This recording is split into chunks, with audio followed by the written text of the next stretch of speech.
hoje no contexto, nós estávamos até conversando sobre a questão dos embargos, sobre os recursos que ainda caberiam nesse caso da trama do golpe. Nessa segunda-feira, encerrou-se o prazo para a apresentação dos embargos de declaração, os segundos embargos de declaração. A própria defesa do ex-presidente Jair Bolsonaro não apresentou os embargos de declaração, mas a defesa havia dito que entraria com os embargos infringentes, aqueles embargos que o Supremo Tribunal Federal só admitiria se houvesse a divergência de 2 ou mais ministros no julgamento da trama do golpe, o que não aconteceu. Nem foi preciso.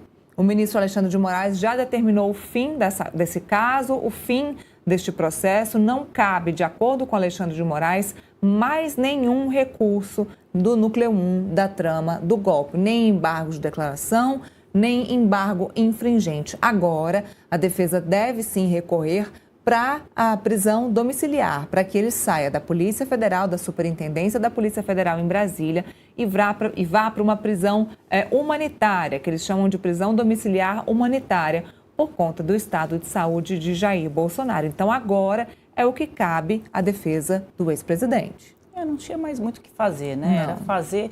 E eu falo que é o seguinte, a gente está no país do futebol, mas o brasileiro já sabe o que é embargo de declaração, embargo infringente. O Alexandre de Moraes fez um cursinho de direito básico para todo mundo. E hoje a gente comenta mais sobre isso do que o futebol, porque acho que o nosso futebol também não anda lá essas coisas, né, Neila? Assim, a previsão toda do Supremo era que esse caso terminasse este ano, justamente para não contaminar o ano eleitoral de 2026. Então, eles correram com esse julgamento, foram apenas 8 meses, desde o início do julgamento até o cumprimento da sentença, que a gente está assistindo hoje, para que isso tivesse um desfecho neste momento. Os bolsonaristas dizem que o processo foi acelerado, que há uma perseguição política e negam qualquer tentativa de golpe. Não foi o que o Supremo entendeu, a maioria ali da primeira turma, né, e teve este detalhe também, não foi um caso julgado no plenário do Supremo Tribunal Federal, isso foi muito questionado pela defesa, né, a primeira turma que tinha ali um ambiente controlado já ante o Bolsonaro, né, foi quem julgou esse caso. O único voto contra, como você bem colocou, foi o do ministro Luiz Fux, que acabou pedindo para sair depois que ele votou para que o Bolsonaro e outros não fossem condenados. Então, da decisão de hoje, a gente está assistindo um fato histórico.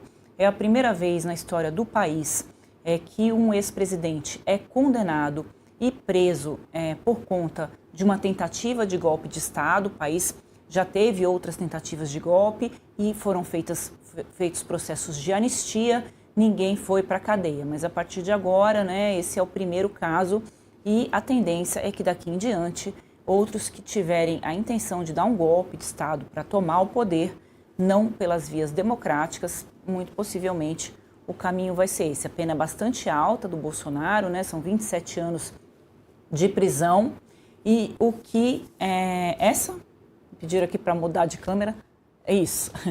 E o que a gente vai ver agora, né, como a Neila colocou, é uma luta da defesa para tentar tirar o Bolsonaro do regime, né, fechado.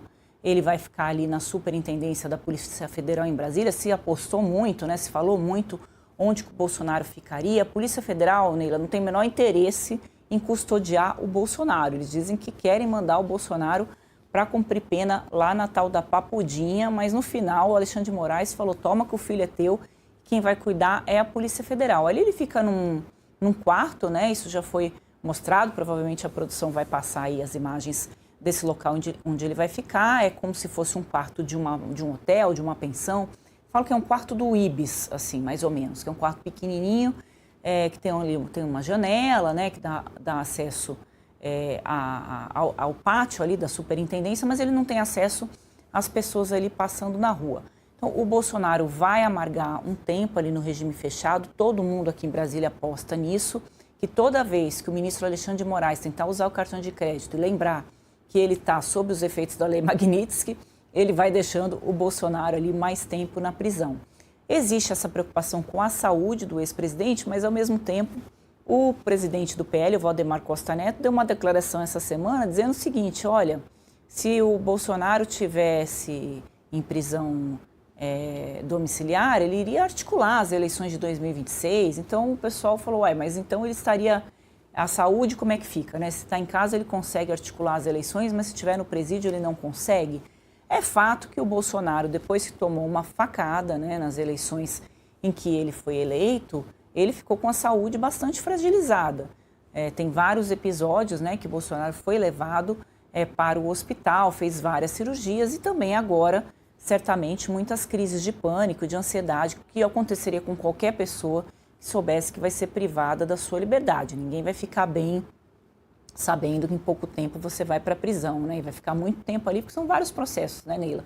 Esse não é o único processo que o Bolsonaro enfrenta. A gente estava vendo uma reportagem da Folha de São Paulo que alguns criminalistas calculam que ele ficaria ali durante uns 6 anos, quase 7 anos, preso, se considerar o cumprimento de 25%, né, Neila, do tempo em que ele está sendo, que foi condenado neste primeiro processo. Mas existem outros, então essa conta ainda deve ser refeita. Tem a questão da saúde também. Ele pode cumprir, fazer outras coisas que a lei brasileira permite, que leituras de livros, trabalhos voluntários ali, que poderia também abater na pena dele. Então é difícil fazer esse cálculo, mas que o Bolsonaro vai ficar bastante tempo preso, né? Ele tem, acho que não fez 70 anos ainda, tem 69, depois me ajuda aí, Maria. Eu acho que tem mais. Deixa eu confirmar essa informação. Me conta, em produção, a idade certinha do Bolsonaro, mas é mais de 70. Que agora a gente vai fazer cálculos, né? Quanto tempo ele vai ficar ali? O Bolsonaro vai interferir no processo eleitoral de 2026, mesmo estando em regime fechado? Vai muito. As pesquisas dos partidos, elas indicam que o eleitor assim, já entendeu que o Bolsonaro está preso, isso não afeta mais os candidatos do grupo do Bolsonaro. Então, o Tarcísio, né, que é o candidato possivelmente que o Bolsonaro vai apoiar nas eleições de 2026, eles têm pesquisas ali, eu estava conversando com alguns integrantes da campanha hoje, que dizem que isso não afeta em nenhum ponto a candidatura do Tarcísio e que o tema das eleições do ano que vem vai ser segurança pública, que é um tema, né, Neila, que a direita tem ali a predominância nesse debate. Bom, vamos chamar a Marília Ribeiro, nossa repórter.